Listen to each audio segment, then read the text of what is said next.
kiddos. Are you ready to have another video with me? I'm going to show you more of the United States, and I'm going to give you another can you name that state quiz. Did you get Oregon right yesterday? I hope you got at least that one right. We're going to do 4 more today, but first I'm going to show you a picture of the United States. We'll do our little quiz, then I will read you the story about the animals and then a short Bible story. Okay, here we go. So here's a picture of the whole United States. So look carefully because the next picture is just going to have one state, and I want you to see if you can say the state. All right, here we go. You ready? Name that state. Do you know it? It's right below Oregon, and it's long, and it is, look how much of the Pacific Ocean they get to enjoy. It's a very popular state, and it has a lot of sunshine, and it costs a lot to live there nowadays. If you said California, you're right. How about this one? This is our neighbor. This is right next to Oregon. Here's Oregon where we live. Right there. Do you know what that state is? Uncle Rick and Aunt Nancy live there and their kids. That state is what? If you said Idaho, you're right. That's right. That's the state of Idaho, and they're our neighbor to the east because that direction is east. The Pacific Ocean is west. Washington is north, where the Willett cousins, Seattle North kids live, and then down there is California. So that's Idaho. Now, here's one that's a little bit, if you go through, like if the Willett cousins went through here and through Idaho and went a little bit further east, they would end up in this state. And this state doesn't have a lot of people, but it has lots of beautiful mountains and streams and ranches and sheep and cattle. Do you know what that state is? I'll give you a hint. It starts with W. If you said Wyoming, you're right. That is Wyoming, and it's right east of Idaho. And when Grandpa and I drove this way, all the way through Idaho, right on the border there is a state park, or not state, I'm sorry, national park. Do you know what that big park is that's right there between those two states? It's Yellowstone Park. It's a beautiful place to go visit. I hope you get to go. It's not really, it only takes just most of a day to get there. It's not a hard drive, and it's really interesting. Yellowstone Park, but that's between Idaho and Wyoming. One more. Ready? See if you can say it first. Right below Wyoming it's where Aunt Sherry and Uncle Truett live.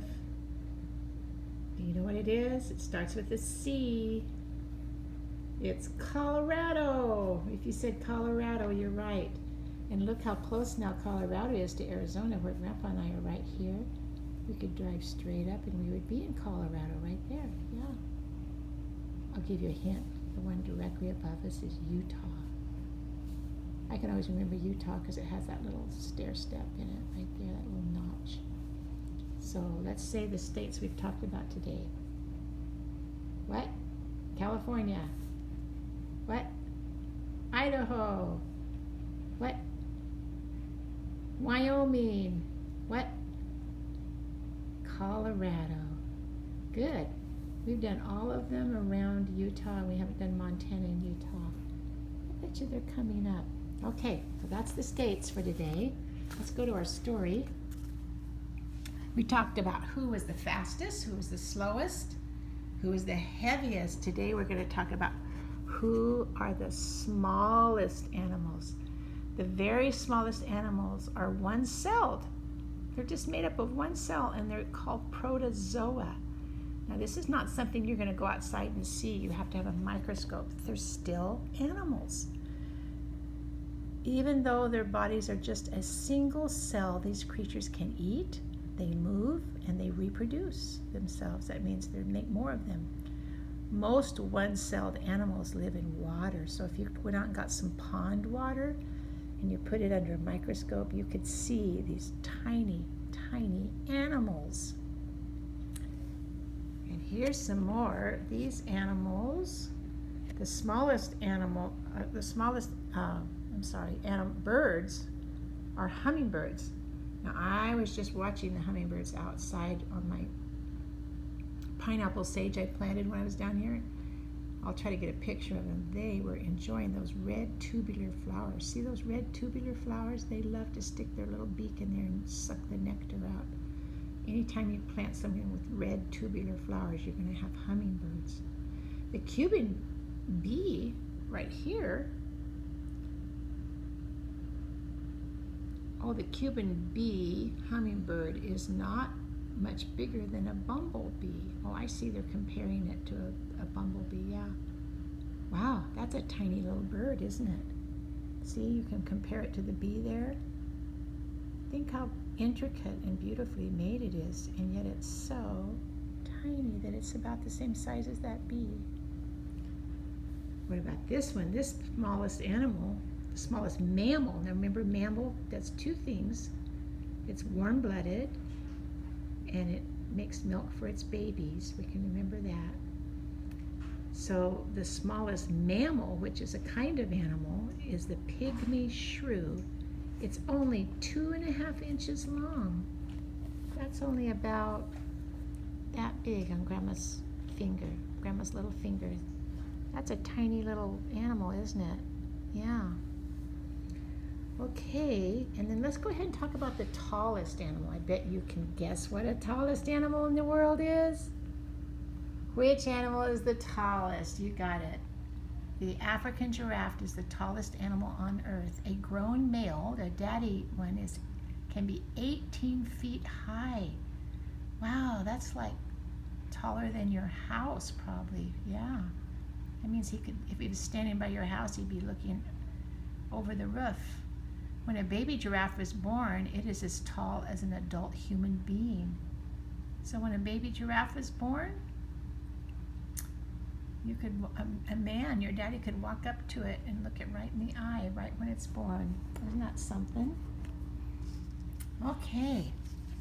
Now if I ask you tomorrow, what's the tallest animal in the world, you would say giraffe. And if I said, what's the tiniest mammal in the world, you would say shrew. Looks like a little mouse, doesn't it? Okay, well, we finished our Bible story book, so I'm going to just go ahead and pick up where we left off the last time with this little devotional for children, and we're going to, it uses the ABCs, so we're talking about M. M is for messy, with toys on the floor, so pick them up neatly when playtime is over. That means over. Now I want you to look at this picture and see if it's messy or clean. Some boys and girls leave their toys on the floor where people can fall over them and get hurt or break the toys. Wouldn't it be better to pick up the toys and put them away when you're done playing with them? Usually this makes everyone happier, and it's also good to make your bed. That bed doesn't look too like a bed I'd want to get back in. There's toys inside the covers, and there's things laying on top. You can clear the table after meals and help wash and dry the dishes so they won't be messy. So here's some questions. What is the girl doing to her bed? She's making her bed. Do you think she'll be happy to get back in there tonight? Yes, she will. And if she wants to take a nap during the day, she can lay on top and just put a blanket over her. What should the children do with all those toys on the floor? Oh my. When they're done playing, what should they do? Not instead of just running into the living room and doing something different. They should pick them up, shouldn't they? Do you pick up your toys when you're finished playing? Or do you leave them by the bed to step on and break and get dirty? Here's a verse. God is not one who likes things to be disorderly and upset. That's 1 Corinthians 14:33. That means Everything should be done in order. And God didn't make the world chaotic, did he? No, it kind of turned chaotic after he made it. But God made, if you look outside, even in the woods aren't ugly. They're beautiful, aren't they? Because God made an order. He made us to love order. He gave us the ability to create order and beauty, and we need to do that, even in our own rooms. Now, do you want to look for bugs? You want to look for ladybugs? You see one right there. There's one. I see it down by the post of the bed. And let's see. All of these pictures have ladybugs. Do you see any ladybugs in this picture? I see one. Do you see it? Yeah. Down by the monkey's bottom. And I see another one. Do you see? I'll move my coffee here. Do you see this one? The artist of these stories put ladybugs, they hid ladybugs all around, and so it's fun to look for them. I don't see any more. I don't see any more, unless there's one right there. No, I don't think that's a ladybug. So far I've seen 3. There's probably more. But next time you're at Grandma's house and we're reading this book, we'll look for the rest of the ladybugs. So Lord Jesus, help us to be orderly like you. Help us to love order and create beauty around us the way you did. We're made in your image. That means we have your mind and your heart, especially if we've asked you into our life. So give us the love of beauty and help us to be people who make the world a more beautiful and clean place. Amen.